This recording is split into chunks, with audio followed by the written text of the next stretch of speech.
ഇന്ന് നമ്മളെ കൂടെ ഉള്ളത് എൻ്റെ പേര് ഗ്രീഷ്മ. ഞാൻ കമ്മ്യൂണിറ്റി ഹെൽത്ത് ഓഫീസറായിട്ട് വർക്ക് ചെയ്യാണ്. BSc നഴ്സിംഗ് കഴിഞ്ഞു. ഇന്നത്തെ ടോപ്പിക് സ്ട്രോക്ക് തന്നെ ആയിക്കോട്ടെ. സ്ട്രോക്കിനെ പറ്റിയിട്ടാണ്. സ്ട്രോക്ക് ഇപ്പം അത്യാവശ്യം കുറേ ഇടത്ത് കാണുന്നുണ്ട്. നിങ്ങൾ കേട്ടിട്ടുണ്ടാവും. ഒരു സ്ട്രോക്ക് എന്നുള്ള വേർഡ് കേൾക്കാത്ത ആരും ഉണ്ടാവില്ല.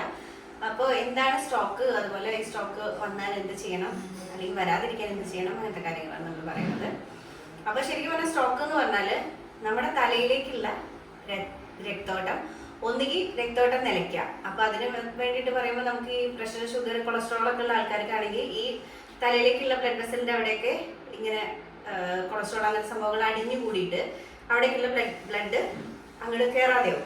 അപ്പോൾ നമ്മൾ അവിടേക്ക് ബ്ലഡ് കിട്ടാതെ വരുമ്പോൾ അവിടെ ഒരു ഭാഗം തളരുക, അങ്ങനത്തെ രീതിയിൽ വരും. അങ്ങനെ സ്ട്രോക്ക് വരാം. അല്ലെങ്കിൽ പ്രഷർ നല്ലോണം അടിച്ച് കയറിയിട്ട് അവിടുത്തെ ബ്ലഡ് വെസൽ പൊട്ടിയിട്ട് സ്ട്രോക്ക് വരാം. പിന്നെ ചിലതെന്ന് പറഞ്ഞാൽ ചെറിയൊരു ബ്ലോക്ക് ഉണ്ടാവും. അപ്പോൾ നമുക്ക് എന്താണെന്ന് വെച്ചാൽ ഈ ബ്ലഡ് കുറച്ച് നേരത്തേക്ക് ഓടാതിരിക്കും. പക്ഷെ നമ്മളൊന്ന് തലയിരിക്കുക അങ്ങനെ ചെയ്ത് കഴിഞ്ഞാൽ പിന്നെ വരും. പക്ഷെ അങ്ങനെ ഒരു സ്ട്രോക്ക് ഉണ്ട്. അപ്പോൾ അങ്ങനെ വരികയാണെങ്കിൽ നമുക്ക് എന്താ വെച്ചാൽ ഭാവിയിൽ സ്ട്രോക്ക് വരാനുള്ള ചാൻസ് ആണ് അത് ഇൻഡിക്കേറ്റ് ചെയ്യുന്നത്. അപ്പോൾ ഇതിനൊക്കെ പ്രധാനമായിട്ട് കാരണം എന്ന് പറയുന്നത് നമ്മുടെ ലൈഫ് സ്റ്റൈൽ ഡിസീസസ് തന്നെയാണ്. പ്രഷർ, ഷുഗർ, കൊളസ്ട്രോൾ, അതുപോലെ ഫാമിലിയിൽ ആർക്കെങ്കിലും സ്ട്രോക്ക് ഉണ്ടെങ്കിൽ ഇതൊക്കെ ഉണ്ടാവാനുള്ള ചാൻസ് വളരെയധികം കൂട്ടുന്ന കാര്യങ്ങളാണ്.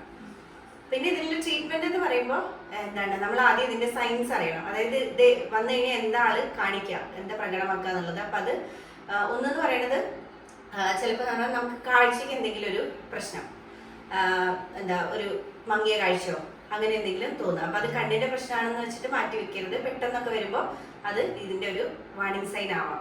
പിന്നെയെന്ന് പറയുന്നത് നമുക്ക് ബാലൻസ് നഷ്ടപ്പെടാം.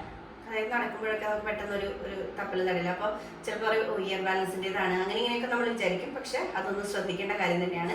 പിന്നെ കൈക്കും കാലിനൊക്കെ ഒരു തരിപ്പ്, അല്ലെങ്കിൽ ഒരു വേദനയോ, അല്ലെങ്കിൽ ഒരു ബലം കിട്ടാത്ത മാതിരിയോ, അങ്ങനെയൊക്കെ. പിന്നെ തലവേദന, പിന്നെ സ്പീച്ച്, നമ്മളുടെ സംസാരത്തിൽ ഒന്ന് നമ്മളിങ്ങനെ സംസാരിക്കുന്ന നാവ് കുഴഞ്ഞു പോയി, സാധാ രീതിയിലല്ല, എനിക്ക് അങ്ങനെ വാക്കുകൾ ഇങ്ങോട്ട് പ്രകടിപ്പിക്കാൻ കഴിയില്ല. അങ്ങനത്തെ ഒക്കെ കാര്യം വരുമ്പോഴും നമ്മളൊന്ന് അലേർട്ടായിരിക്കണം. അപ്പൊ ഇതൊക്കെയാണ് അതിന്റെ സയൻസ്. അപ്പൊ ഇങ്ങനെ ഒരാൾ സയൻസ് കാണിക്കുകയാണ്, പെട്ടെന്ന് ഒരാൾ വീണിട്ട് ഇതാക്കാന്ന് വിചാരിച്ചാൽ നിങ്ങൾ പ്രത്യേകം കൈ ഒന്ന് പിടിച്ചിട്ട് ഒന്ന് പിടിക്കാൻ പറയാം, കൈ ഒന്ന് മുറുകെ പിടിക്കാൻ പറയാം. ഫസ്റ്റ് എയ്ഡ് ആയിട്ട് നമ്മൾ ചെയ്ത് നോക്കുക. നമ്മൾ അങ്ങനെയാണെങ്കിൽ അപ്പൊ നമുക്ക് തോന്നും, കാരണം പല രീതിയിൽ നമ്മൾ കുഴഞ്ഞു വീഴാം. ഷുഗർ കുറഞ്ഞിട്ട്, പ്രഷർ കൂടിയിട്ട്, പ്രഷർ കുറഞ്ഞിട്ട് ഇങ്ങനെയൊക്കെ വീഴാം. അപ്പൊ നമ്മൾ ജസ്റ്റ് ഒന്ന് കൈ ഒന്ന് പിടിക്കാൻ പറയാം. അപ്പൊ അവർക്ക് പിടിക്കാൻ കഴിയുന്നില്ല എന്നൊക്കെ ആണെങ്കിൽ നമ്മൾ ഇമ്മീഡിയറ്റ്ലി ചെയ്യേണ്ടത്, അതിപ്പോ എന്തോ ആയിക്കോട്ടെ, വീണത് എങ്ങനെ ആയിക്കോട്ടെ, നമ്മൾ പെട്ടെന്ന് തന്നെ ഹോസ്പിറ്റലിൽ എത്തിക്കാം. അപ്പോൾ ഇപ്പൊ ഈ പറഞ്ഞ മാതിരി അവിടെ ബ്ലോക്ക് ആയിട്ടാണെങ്കിൽ നമ്മുടെ ഉദ്ദേശം എന്ന് പറയുന്നത് പെട്ടെന്ന് തന്നെ അവിടേക്കുള്ള രക്തോട്ടം പുനഃസ്ഥാപിക്കണം. അപ്പൊ അതിനൊരു ഇഞ്ചക്ഷൻ ഉണ്ട്. അപ്പൊ അത് പെട്ടെന്ന് എടുത്താൽ നമുക്ക് ഈ ഒരു ഭാഗം കുഴഞ്ഞു പോകുക, അങ്ങനത്തെ ഒരു അവസ്ഥയിലേക്ക് പോകാതെ തന്നെ പേഷ്യന്റിനെ തിരിച്ചുകൊണ്ടുവരാം. അപ്പോൾ എത്ര പെട്ടെന്ന് ഹോസ്പിറ്റലിൽ എത്തിക്കാൻ പറ്റുമോ അത്ര പെട്ടെന്ന് എത്തിക്കാം. പിന്നെ അല്ല, ബ്ലഡ് വെസൽ പൊട്ടിയിട്ടൊക്കെ ആണെങ്കിൽ നമുക്ക് ഇമ്മീഡിയറ്റ് സർജറി വേണ്ടി വരും. അപ്പോൾ അങ്ങനത്തെ ചെയ്യാം. അപ്പൊ അങ്ങനത്തത് നമ്മൾ എന്ത് ചെയ്യണമെന്ന് വെച്ചാൽ, നമ്മളൊരു ഇത് ഷുഗർ കുറഞ്ഞിട്ട് അല്ലെങ്കിൽ പ്രഷർ കൂടിയിട്ടാണെന്നൊന്നും നമ്മൾ അസ്യൂം ചെയ്യാതെ പെട്ടെന്ന് തന്നെ എന്ത് ചെയ്യാം, ഹോസ്പിറ്റലിൽ എത്തിക്കാം. പിന്നെ ഇതിന് എല്ലാവർക്കും ഇപ്പൊ ഒരു ഭാഗം കൂടിപ്പോണം എന്നില്ല ഇത് വരാൻ. അപ്പൊ പല തരത്തില് ചിലപ്പോ അപ്പൊ അതുകൊണ്ട് പെട്ടെന്ന് തന്നെ ഹോസ്പിറ്റലിൽ എത്തിക്കാം. പെരിന്തൽമണ്ണയെ സംബന്ധിച്ചിടത്തോളം ഹോസ്പിറ്റലിന് കുറവൊന്നും ഇല്ലാത്തതുകൊണ്ട് നമുക്ക് ഇവിടെ ഹജ്ജിലൊക്കെ ഇതിനുള്ള സേവനം ലഭ്യമാണ്. അപ്പൊ പെട്ടെന്ന് കാഷ്വാലിറ്റിയിൽ എത്തിച്ചാൽ ഇത് റിവേഴ്സ് ചെയ്യാവുന്നതാണ്.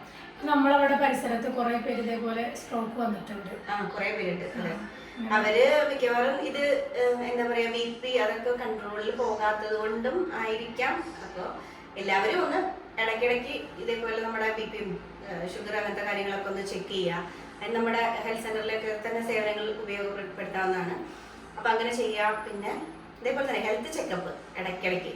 പിന്നെ സ്ഥിരമായിട്ട് വ്യായാമം, ഒരു 20 മിനിറ്റ് മിനിമം വ്യായാമത്തിനായിട്ട് മാറ്റി വയ്ക്കാം. എന്നാൽ നമ്മൾ നമ്മുടെ ജീവിതത്തിൽ നമുക്കായിട്ട് എന്തെങ്കിലുമൊക്കെ കരുതി വയ്ക്കണം.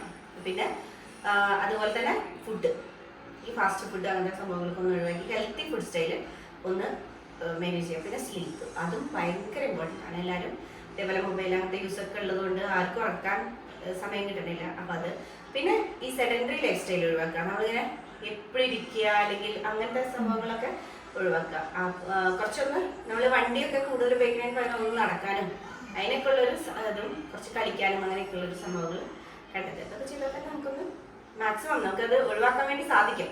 അപ്പൊ പിന്നെയും കുറെ പേര് ചോദിക്കാറുണ്ട്, ഞാൻ എന്നും നടക്കാൻ പോകാറുണ്ട്, ഞാൻ ഇങ്ങനെയൊക്കെ ചെയ്തിട്ട് എനിക്ക് വന്നല്ലോ. അതെന്ന് പറയുന്നത് ഒരു നമ്മുടെ ശരീരം നമ്മൾ മാക്സിമം നമ്മുടെ പറ്റാവുന്നതൊക്കെ ചെയ്യാം നമ്മുടെ ശരീരത്തിന് ഇതൊക്കെ. പിന്നെ വരുമ്പോൾ ചിലപ്പോൾ റിക്കവറി ഭയങ്കര ഈസി ആയിരിക്കും. ഇതൊക്കെ ചെയ്ത ഒരാൾ ഇങ്ങനെ ചെറുതായിട്ട് വന്നു, പക്ഷെ അവർക്ക് പെട്ടെന്ന് റിക്കവർ ചെയ്യാനും അങ്ങനെയൊക്കെ സാധിക്കും. അപ്പോൾ അതുകൊണ്ട് ഇങ്ങനത്തെ കാര്യങ്ങൾ ലൈഫ് സ്റ്റൈൽ നന്നായിട്ട് ശ്രദ്ധിച്ചാൽ നമുക്കിത് ഒഴിവാക്കാവുന്നതേ. Thank you.